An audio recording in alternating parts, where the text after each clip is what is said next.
Hello friends, সাজরিতা ব্লগের আরও একটি পর্বে আপনাদের সবার অনেক অনেক স্বাগতম। বন্ধুরা, তোমরা সবাই কেমন আছো? জানি অনেক গরম পড়েছে, সবাই নিজের প্রিকশন খুব ভালো করে রাখতে হবে, যত্ন করতে হবে নিজেকে, আর খুব বেশি জল খেতে হবে, তাই না? তাই এখন বাড়িতে দুবেলায় কিন্তু শশাটা বেশি করে ব্যবহার হচ্ছে, আর শশাগুলোকে একসঙ্গে 5-10টা করে ছাড়িয়ে রেখে দিচ্ছি, যে যখন সময় পাচ্ছে নিজের মতন করে খেয়ে নিচ্ছে।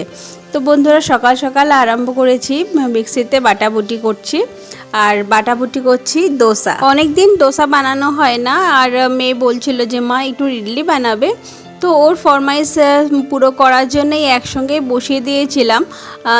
গতকাল ভিজিয়ে রেখেছি, আর সকালবেলায় এটা বাটাবুটি করছি। আর যেহেতু এশার বাবা বললো আমি ইডলি খাবো না, তাই এশার বাবার জন্যেই প্রথম রাউন্ডে একটুখানি পেস্টটা করে দোসা ব্যাটারের মধ্যেই দিয়ে দিয়েছি ধনে পাতা, পেঁয়াজ, কাঁচা লঙ্কা আর কালো জিরে। তো এগুলোকে ভালো করে কুচিয়ে দিয়ে দিয়েছি, আর এর মধ্যে একটু নুন দিয়ে দিয়েছি, বাস আর কিছু না। এটাকে ভালো করে গুলিয়ে তার মধ্যে আমি এটাকে চাটুর মধ্যে ভালো করে, যেরকম দোসা বানায় ঠিক এটা একটু মোটা হয়, আর মানে যেহেতু পেঁয়াজ ধনে পাতা আছে তাই জন্যে, আর একটু পাতলা হয় না, এটা একটু মোটা হয়। আর এটাকে ভালো করে একটু ভেজে এসব বাবাকে আমি 2-3টে বানিয়ে ডাব্বার মধ্যে দিয়ে দিয়েছি, আর বানিয়েছিলাম এটারই সঙ্গে পিনাট চাটনি।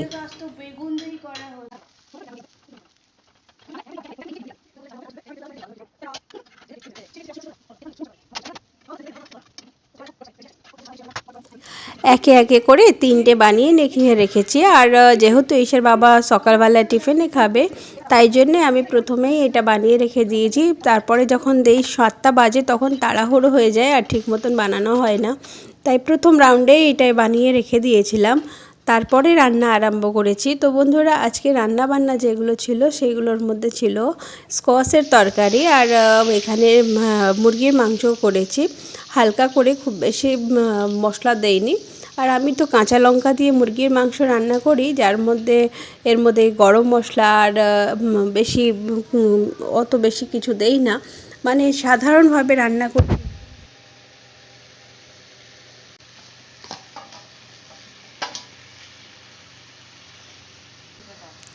বড় বড় করে আলু কেটে আগে আলুটাকে ভাজা করেছিলাম, তার মধ্যে জিরা তেজপাতা দিয়ে আবার এর মধ্যে মশলাগুলোকে ভালো করে কষিয়ে নিয়েছি। কষাবার পরে নুন হলুদ মাখানো মাংসটাকে এর মধ্যে ভালো করে আবারও কষতে লেগে গেছি।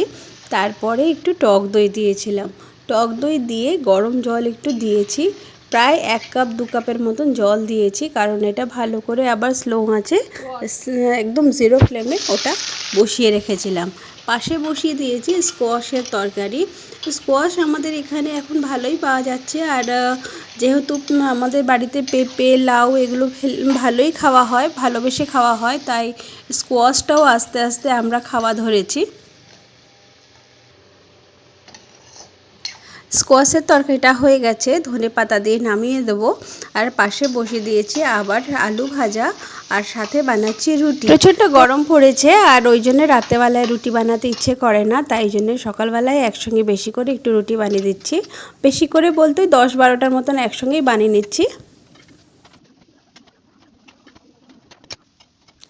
আজ পহিলা বৈশাখের প্রথম দিন থেকেই এসা বলছিল যে মা একটু পায়েস করো বাড়িতে, আর পায়েস করব বন্ধুরা, খুবই ইচ্ছে হয়, কিন্তু যা গরম পড়েছে, আর এর মধ্যে দুধ ভাত তারপরে আবার চিনি একসঙ্গে মিলেমিশে যে কী যে গন্ডগোল হবে শরীরে। কিন্তু মেয়ে যেহেতু বায়না ধরেছে, তাই জন্য ওকে একটু করেই বানিয়ে দেবো। তো ভেবেছি আজকে একটু পায়েস করব কাজ হয়ে যাওয়ার পরে। গ্রীষ্মকাল বেশি পদ রান্না করিনি, সিম্পল স্কোয়াশের তরকারি, আলু করলা সেদ্ধ, আলু ভাজা, আর মুরগির মাংস রান্না করেছি হালকা করে ঝোলঝোল করে। তো এখানে রুটি আলু ভাজা, আমি আর এসা দুজনে বসে খাওয়া দাওয়া করছি। রুটি হয়ে গেছে, আয়।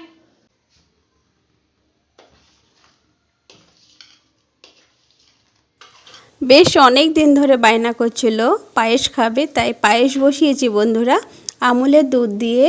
আর এই আমুলের প্যাকেট দুধ যেগুলো হয় না, সেগুলো দিয়েই এ পায়েস বসিয়ে দিয়েছি। আর গোবিন্দভোগ চালের মধ্যে একটুখানি করে ঘি মাখিয়েছিলাম, আর সেই কড়াতে একটু ঘিয়ের মধ্যে এই আলমন্ড, তারপরে একটু কাজু কিশমিশ এগুলো একসঙ্গে করে এক এক করে ভাজা করে এর মধ্যে ছেড়ে দিয়েছি। এখনকার দিনে কিন্তু গোবিন্দভোগ চালের মধ্যে আগের মতন সেন্ট নেই, তাই একটুখানি ঘি মাখিয়েছিলাম শেষে। তারপরে একটু এর মধ্যে টেস্টের জন্য একটু নুন দিয়েছিলাম, আর তারপরে বাটি ভরে চিনি দিয়েছি। ঠান্ডা দিনগুলোতে কনডেন্স মিল্ক দেওয়া হয়, কিন্তু গ্রীষ্মকাল তাই জন্য কিছুই দেয়নি, সিম্পল বানিয়ে দিয়েছি। আর মেয়ে খুব ভালোবাসে গরম গরম পায়েস খেতে, তাই গরম গরম পায়েস বানাবার সঙ্গে সঙ্গে ওকে ডাক দিয়ে ওকে দিলাম। বাদ বাকি সেট হওয়ার জন্য ফ্রিজে রেখে দিয়েছি বেড়ে বেড়ে বিকেলবেলা খাওয়ার জন্য। আলু করলা সেদ্ধ আর কি যেন এটা, বেলা 2-2:30 বাজছে আর আমি আর এশা খেতে বসেছি। আর এশার জন্য চিকেন আছে, আমার জন্য স্কোয়াশের তরকারি আছে আর আলু করলা সেদ্ধ।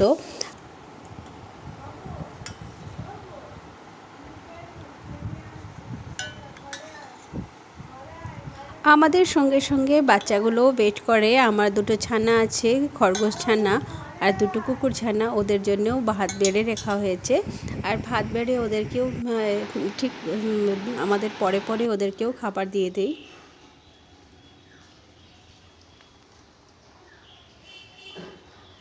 তো বন্ধুরা, আজকের ব্লগটি এই পর্যন্ত, আবার দেখা হবে আগামী ব্লগে। সবাই ভালো থেকো, সুস্থ থেকো। ব্লগটি ভালো লাগলে সঙ্গে থেকো বন্ধুরা। আজ আসি, বাই বাই।